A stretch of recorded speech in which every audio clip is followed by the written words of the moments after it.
The anomaly of Earth. Every celestial body follows certain evolutionary patterns. Senior observer Merrickx explained, gesturing toward the holographic display of the spiral galaxy. Except for this one. The blue-green planet floated in the center of the council chamber, rotating slowly as dozens of alien representatives from across the galaxy observed with various sensory appendages. Some leaned forward on crystalline appendages, others hovered on anti-gravity platforms, but all focused intently on the anomalous world. Ambassador Telkur, newly appointed representative of the Vosian Collective, shifted uncomfortably on his support cushion. His translucent skin rippled with biochemical markers of confusion. What makes this world, Earth, you call it, so different? Telkur asked, his vocal sac expanding and contracting to form the syllables of Galactic Standard. Merrickx's four eyes blinked in sequence, an expression of emphasis among her species. It's the only known planet where competition, rather than cooperation, serves as the primary evolutionary driver. The hologram zoomed in, displaying Earth's surface, vast oceans, sprawling forests, expansive deserts, and ice-capped mountains. Data streams flowed alongside the visuals, showing atmospheric composition, temperature variations, and radiation levels. Most worlds follow predictable patterns, council biologist Xerath added, her tendrils waving as she spoke. Life emerges in hospitable environments, forms symbiotic relationships to maximize resource utilization, and gradually increases in complexity through cooperative adaptations. Telkur's epidermis darkened with interest, and Earth doesn't follow this pattern.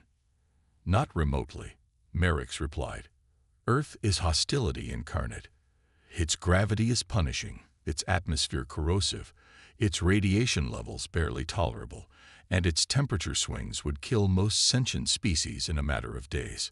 The hologram shifted to show prehistoric Earth, with violent volcanic eruptions, meteor impacts, and extreme climate fluctuations. From the first emergence of microbial life, Xerath continued, Earth's organisms didn't cooperate. They consumed each other. Rather than forming symbiotic colonies like on your homeworld, they developed mechanisms specifically for killing and absorbing competitors. Telkur's skin paled. That seems inefficient. One would think, Merrickx agreed. But the constant environmental catastrophes created intense selection pressures. Only the most adaptable, the most aggressive, survived each bottleneck event. The hologram accelerated through billions of years of evolution, showing increasingly complex organisms, all engaged in endless competition. Predators and prey locked in an evolutionary arms race, each developing more sophisticated mechanisms for hunting or escaping. As multicellular life emerged, Xerath explained, predation became more elaborate. Some species developed poisons, others speed, others armor, but all with one purpose: to either kill more effectively or avoid being killed. Telkur watched as prehistoric marine predators gave way to terrestrial hunters. These creatures are terrifying. Their entire existence centers around consumption. Indeed, Merrickx said, and at the apex of this evolutionary nightmare sits humanity. The hologram displayed early hominids, physically unimpressive compared to many of Earth's creatures, yet wielding crude tools. The truly disturbing aspect, Xerath continued, is that humans aren't even particularly strong, fast, or durable by Earth standards. What makes them exceptional is their intelligence, an intelligence evolved specifically for hunting. The display showed early humans tracking prey across vast distances, using pattern recognition to anticipate animal movements, and coordinating complex group hunts. They can outthink any prey, Merrickx said. More disturbingly, they can outthink other predators. And they possess a trait almost unknown elsewhere in the galaxy: persistence. Persistence, Telkur inquired. Humans will pursue prey until it collapses from exhaustion, Xerath explained. They track for days, never allowing their target to rest. Their endurance, combined with their pattern recognition and social coordination, made them unstoppable. The hologram shifted to modern humans, building cities, developing technologies, and exploring their planet. As their civilization developed, Merrick's continued, they maintained these predatory instincts. Their technological advancement wasn't gradual and measured like most species. It was explosive, competitive, and often driven by warfare. Telker's skin rippled with unease. If they're so dangerous, why haven't they been contained? The Council typically quarantines threatening species. That was debated extensively, Zereth admitted. But humanity displayed something unexpected: compassion alongside predation. They care for their weak instead of culling them. They protect other species. They create art celebrating beauty rather than just efficiency. They're predators who choose when not to hunt, Merrick's added, and that makes them uniquely valuable. The chamber's lighting shifted, indicating an urgent communication. A pulsing red glyph appeared above the hologram. The Devourer Collective has destroyed another harmonious world, announced Council Security Chief Lanix, entering the chamber. His crystalline exoskeleton refracted light as he moved. The Melosian civilization has been eradicated completely, their planetary consciousness consumed. Silence fell across the chamber as the implications settled in. The Devourers, entities of pure energy that fed on organized consciousness, had emerged from unknown space a cycle earlier. Unlike physical predators, they hunted civilizations themselves, particularly those built on perfect harmony and cosmic resonance. We've lost 12 worlds already, Lanix continued. Our defensive protocols are ineffective because they rely on the same harmonic principles the Devourers exploit. We need different thinking. All eyes turned back to the hologram of Earth. You can't be serious, Telker said, introducing ourselves to predators, inviting them into galactic society. Perhaps, Merrick's responded quietly. What we need right now isn't another harmonious species. Perhaps we need hunters. Zereth's tendrils twisted anxiously. The preliminary contact teams have been observing human communications for decades. They've begun inserting basic concepts of extraterrestrial life into human entertainment to prepare them for eventual contact. And how have they responded to these ideas? Telker asked. With extraordinary imagination, Lanix replied. They've created countless scenarios of first contact, many peaceful, many hostile. They prepare for both possibilities simultaneously. Fascinating, Telker admitted. They anticipate threats even while hoping for friendship. That's what predators do, Merrick said. They assess every situation for both danger and opportunity. The hologram shifted to show Earth's current state, a bustling, energetic world of technology, culture, and contradictions. The Council has voted, Lanix announced. We will initiate formal first contact with humanity. If the Devourers cannot be reasoned with, perhaps they can be hunted. As the chamber erupted in concerned discussion, Merrick's leaned toward Telker. Remember this, Ambassador. Earth doesn't raise prey. It breeds predators, and for the first time in Council history, that might be exactly what we need. The Hunter's response. The command center of the Galactic Council's diplomatic vessel hummed with nervous energy as representatives from 17 species monitored Earth's reaction to the first official broadcast. The massive screens displayed news channels from across the human planet, all showing the same footage. The Council's ship emerging from hyperspace just beyond the orbit of Earth's moon. They've detected our presence. Communications specialist Ilara reported, her bioluminescent skin pulsing with each word. Their military forces are mobilizing, but they haven't taken offensive action. Security Chief Lanix's crystalline form reflected the various display lights as he analyzed human military movements. Interesting. They're establishing defensive perimeters, but they're keeping communication channels open. Cautious, yet willing to engage. Ambassador Telker watched with fascination as human leaders appeared on various screens, addressing their populations. They're not panicking. I expected chaos from such a competitive species. That's the paradox of predators, Senior Observer Merrick's explained. They remain calm in crisis. It's an evolutionary advantage when hunting. Prey species panic, predators focus. The primary communication console chimed, indicating an incoming transmission. The room fell silent. "They're responding already?" Zirith asked, her tendrils coiling in surprise. "We expected them to deliberate for at least one full planetary rotation." "Put it through," Lanix ordered. The main screen displayed a human female in formal attire, her expression composed despite the historic significance of the moment. "This is Secretary General Chen of the United Nations," she began, her words automatically translated for the council members. "On behalf of humanity, I extend greetings to our visitors. We are prepared to establish peaceful dialogue and request clarification of your intentions." Telker's translucent skin rippled with surprise. Direct and efficient. No ceremonial language, no excessive deference. "Predators don't waste energy," Merrick's observed. "Communication is a tool, not an art form." Ambassador High Counselor Verix moved forward to respond, his ancient, gas-based form swirling within its containment field. "Greetings, people of Earth. We are representatives of the Galactic Council, a cooperative of peaceful civilizations. We come not only in friendship but in need." The human's expression shifted subtly, a narrowing of eyes, a slight tension around the mouth.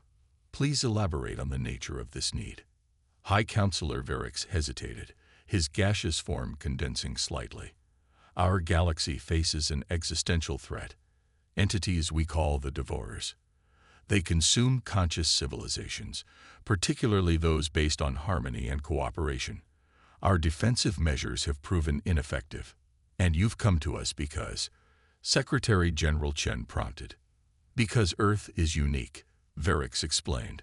"Your evolutionary path created problem-solving approaches unlike any other world we've encountered. Where our civilizations evolved through cooperation, yours evolved through competition." For the first time, the human smiled, a subtle expression that nonetheless sent an involuntary shiver through Telker's form. "You need predators," she stated simply. The command center fell silent. The directness of the human's assessment was jarring. "Yes," Verix admitted finally. "We need predators." The next 72 Earth hours transformed the Council's understanding of humanity. While the diplomatic vessel orbited Earth, teams of human specialists were brought aboard to learn about the Devourers. What shocked the Council representatives wasn't just how quickly humans grasped alien concepts, it was how they approached the problem itself. "They're asking entirely different questions," biologist Zirith observed as she reviewed the session transcripts. "We've been focusing on how to harmonize our defenses to repel the Devourers. Humans immediately ask how to trap them, how to bait them, how to track them back to their source." In the main conference chamber, a human military strategist named Rodriguez gestured toward a holographic map of recent Devourer attacks. "You've been thinking defensively," he explained to the assembled council members.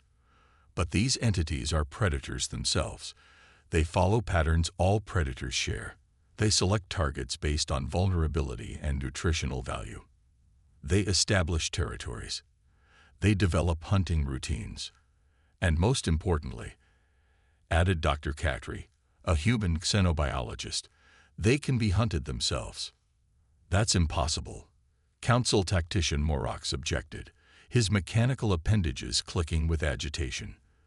"The Devourers exist partially outside normal spacetime. They're energy beings without physical form. Every predator has weaknesses," Rodriguez countered. "You mentioned they prefer harmonious civilizations, planets with unified consciousness or perfect synchronization." "Correct," Verix confirmed. "The more harmonious a civilization, the more attractive it is to them." Dr. Katri smiled. "Then we create bait, a civilization so perfectly harmonious that it's irresistible, but it will be a trap." The council representatives exchanged confused glances. "You suggest we sacrifice a world?" Telker asked, horrified. "No," Rodriguez clarified. "We create a false signature, a phantom civilization broadcasting all the harmonic patterns the Devourers find delicious. When they arrive to feed, We spring the trap. What trap? Lanix demanded. We have no weapons effective against them. The human scientists exchanged glances before Dr. Khatri spoke. Dissonance, chaos, unpredictability, everything that defines Earth's evolutionary history. If they feed on harmony, concentrated dissonance should be toxic. Within weeks, the humans had developed prototypes for what they called dissonance generators, devices that created chaotic energy patterns specifically calibrated to disrupt the devorer's feeding process. The Council provided the technology. Humans provided the strategy. This approach never occurred to us, Merrick's admitted as she observed the human teams working. Our civilizations evolved to minimize conflict, to find perfect harmony with our environments. The concept of weaponizing chaos itself is distinctly human, Telquor finished. Their entire history prepared them for this moment. The trap was set in an uninhabited star system, a massive array of satellites broadcasting the harmonic patterns of an advanced, peaceful civilization. When the devourers arrived, eager to consume another harmonious consciousness, they found instead a concentrated blast of pure Earth-inspired chaos. From the observation vessel, the Council representatives and human team watched as the devourers recoiled from the dissonance field, their energy forms destabilizing. "It's working," Rodriguez said calmly, monitoring the readings. "They're attempting to retreat, but we're broadcasting on all potential escape vectors. They're dying." Zareth asked, her tendrils writhing with mixed emotions. "No," Dr. Khatri clarified. "We're driving them away, disrupting their feeding patterns. This isn't extermination. It's territory defense." As the devourers flood into deep space, successfully repelled, the observation deck erupted in celebration. Species that had evolved in entirely different environments embraced, sang, or emitted joyous biochemical signals. In a quiet corner, Merrick's approached the human scientists. "You could have destroyed them completely. Your weapons could have been calibrated for maximum damage. Why didn't you?" Rodriguez looked surprised by the question. "Because extermination wasn't necessary. The best predators don't kill needlessly. They maintain balance. Besides," Dr. Khatri added, "now that we understand their nature, we can establish boundaries. They'll learn that certain territories are defended and seek easier hunting grounds beyond our space."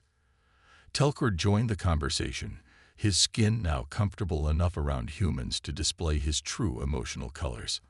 "I don't understand. Your evolutionary history is built on competition and predation, yet you chose restraint." The humans exchanged glances. "That's the part about Earth you still don't quite grasp," Rodriguez explained. "Yes, we evolved as predators. But the most successful predators are those that protect their ecosystems, not those that destroy them. Earth doesn't just breed predators," Dr. Khatri said softly. "It breeds guardians. The apex predator doesn't just kill, it maintains the balance of life." As the diplomatic vessel prepared to return to Earth, High Counselor Verix formally invited humanity to join the Galactic Council, the first predator species ever offered membership. "You understand," Verix warned, "many member civilizations will fear you.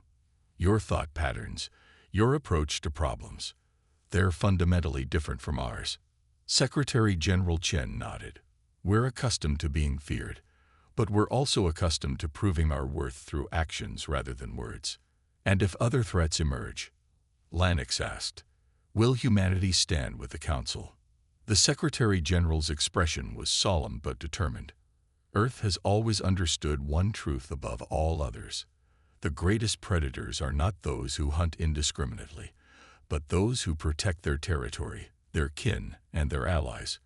We didn't evolve just to hunt. We evolved to defend what matters." As the Earth rotated beneath them, beautiful and dangerous and utterly unique in the cosmos, Telquor finally understood the true meaning behind Merrick's initial words. Earth doesn't raise prey. It breeds predators. But in doing so, it had created something the harmonious worlds of the galaxy had never evolved on their own. Protectors willing to embrace chaos to preserve order, hunters with the wisdom to know when not to kill, and warriors who fought hardest not for themselves, but for others. In a galaxy of peaceful symbiosis, perhaps a world of predators was exactly what was needed.